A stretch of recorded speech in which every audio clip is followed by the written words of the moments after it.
Hello there, you're watching Vnews Bulletin. I'm Vnews presenting you today top stories as usual. Sixth plenum of the 13th Party Central Committee opens. Hanoi to build cultural and tourist park on Alluvial Islet in Red River. And later on, Miss Peace Vietnam 2022 Beauty for Marine Protection. The sixth plenum of the 13th Party Central Committee opened in Hanoi on October 3 under the chair of General Secretary Nguyễn Phú Trọng.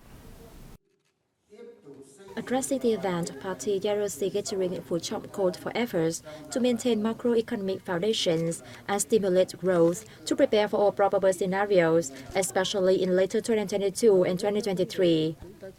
Trọng highlighted internal problems, including the weakness of the economy, accumulated for long and exacerbated by COVID-19, the concurrence of diseases like monkeypox and flu, and COVID-19, rising power prices and transport costs that affect production and people's lives.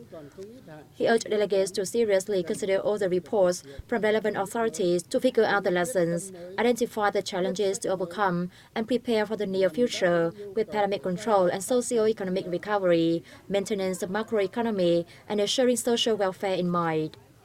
The party leader in the speech also reaffirmed promoting modernization and industrialization is the central and foremost task in Vietnam's transition period into socialism. During the plenum, which will last until October the 9th, the participants will opine and make decisions on reports and projects on major issues relating to the country's socio-economic situation and state budget. They will also look into orientations for the National Master Plan in 2021-2030 with a vision towards 2050. Prime Minister Phạm Minh Chính has issued a decision earmarking nearly $6.4 billion from the state budget for ministries, agencies and localities to carry out the socio-economic recovery and development program. The Prime Minister said the above quarters modules public investment capital in line with the National Assembly's resolution and relevant legal regulations on these issues. He stressed that in case projects need more capital than the state budget allocated for the program, localities must be responsible for arranging enough local budgets for them during 2021 to 2025. The Ministries of Planning and Investment and Finance must be responsible to the Prime Minister, inspection and audit agencies, and those concerned for the correctness of reported data in line with the laws, the government leader added. A number of measures and solutions have been set out, including the Social Economic and Development Recovery Program by the government to improve the country's economy post-pandemic. They have proved effective over the time and are an important dynamic for the country's impressive growth. Though the first batch of fresh durians officially exported to China received a warm welcome from the local consumers, both sides are urged to outline measures to boost sustainable export of the fruit, since it is currently selling for lower prices than those from Thailand and Malaysia. Vietnamese durians have made a name for themselves among Chinese consumers for their taste, with prices of one-third of Thai and Malaysian durians. According to industry insiders, Vietnamese enterprises lag behind their regional rivals in terms of packaging. We know our durian's packaging is not as good as our regional rivals. However, our salt makes our fruit much tastier. In shipping some 1.2 million tons of durian to China, Vietnam is currently the second largest exporter of the fruit to the country, following Thailand with 1.3 million tons. In a bid to gain a competitive edge in the market, Vietnamese exporters are urged to pay due regard to improving their packaging.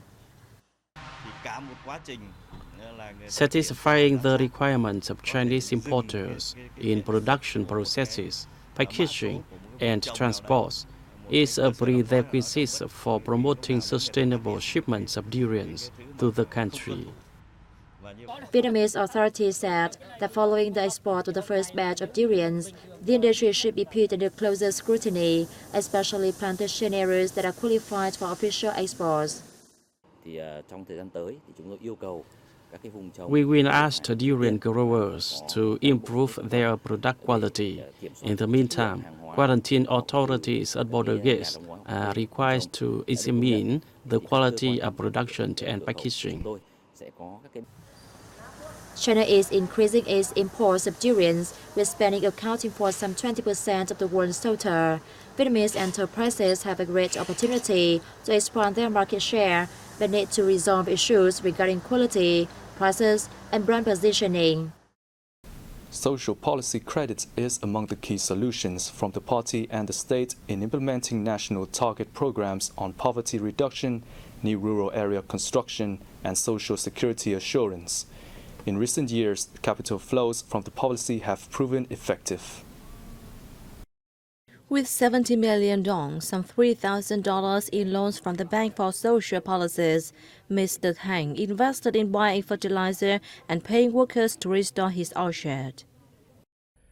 We borrowed 70 million TND at an interest rate of just over 5% a year, which is much lower than the normal figure of 7.9%. This is good news for farmers like me. As a poor household, Mr. Mok's family was entitled to a loan of 100 million dong from the bank to cultivate tea and rice and buy buffalo. My family borrowed money from the Bank for Social Policies at a reduced interest rate. We were very excited.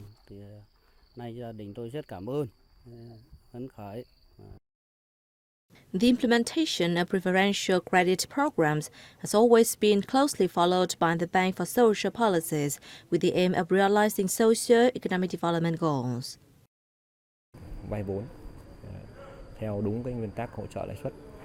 During the implementation, we supervised lending to ensure it is in line with principles and for the right purpose.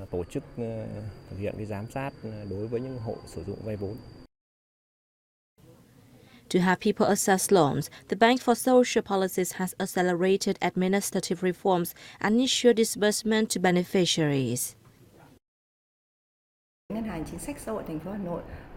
All staff at the bank are trained in offering interest rate support to beneficiaries. Poverty reduction and new rural area construction have improved greatly. This once again affirms the benefits of social policy capital in helping people, especially those in remote and ethnic minority areas. Trade activities at the Alluvial International Border Gate in the central province of Guangxi have recorded positive results after a long period of being frozen by the COVID-19 pandemic. Join us to learn more in the following. According to the border guards at Alluvial International Border Gate, some $2.1 billion worth of goods passed through in the first half of this year. After the pandemic was brought under control, border guard forces joined hands with relevant authorities to allow vehicles to pass through. Hundreds of vehicles pass through the Alluvial International Border Gate each day, a robust sign of economic recovery in the country and the region as a whole. As part of efforts to create favorable conditions for trade activities at the gate, Guangxi Province has expanded and upgraded parking lots. Around 70 to 80 vehicles from my company pass through the Alluvial International Border Gate each day.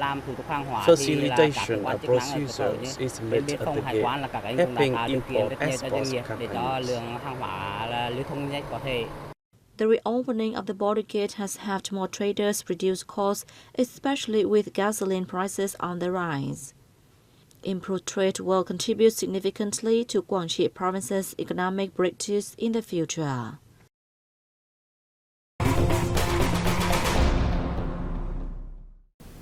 The Hoan Kiem District People's Committee in Hanoi is planning to develop an alluvial islet in the Red River into a cultural and tourist park to exploit the potential and advantages of the river's natural beauty. The Contour Tourism Park will be built based on the natural terrain and be a place of gardens and contour tourism spaces associated with Hanoi and the Red River's history, traditional customs, and contour. Local authorities plan to have a functional area on the Alluvial islet for agriculture and tourist landscapes, on which nearby households will be allowed to grow short-term crops for people to visit, take photos, and enjoy the special fruit. Hoàn Kiếm district has a high level of population, so it needs more green spaces and parks. We hope that experts, scientists, and authorities can join hands to develop the project.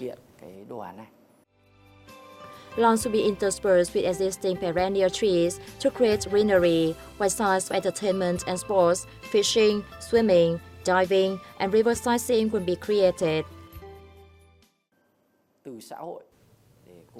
It is a sophisticated project that requires great efforts and determination from all involved, including the local community. Local authorities plan to build green parks along the banks of the Red River, in which existing large trees will be retained. Some space will be reserved for functional areas with short-term trees, ornamental plants, and seasonal flowers planted, combined with tourism services. Vietnam welcomed over 1.87 million foreign visitors in the first 9 months of this year, 16 times higher than in the same period last year, according to the General Statistics Office. Total revenue from accommodation and catering services totaled over 430 trillion Vietnamese dong, or some $18 billion in the first 9 months, up 54% year-on-year. Traveling services retained more than $753 million in revenue, or 3.9 times higher than the same period last year, thanks to the strong recovery of tourism activities, especially domestic tourism. However, these figures are much lower than in the same period of 2019, before COVID-19 broke out. Vietnam fully reopened its borders on March 15th and aims to welcome 5 million international visitors this year. The winner of the Miss Peace Vietnam 2022 pageant, Trần Thị Ban Mai, said she hopes to use her new title to raise awareness about protecting Vietnam's delicate marine environment.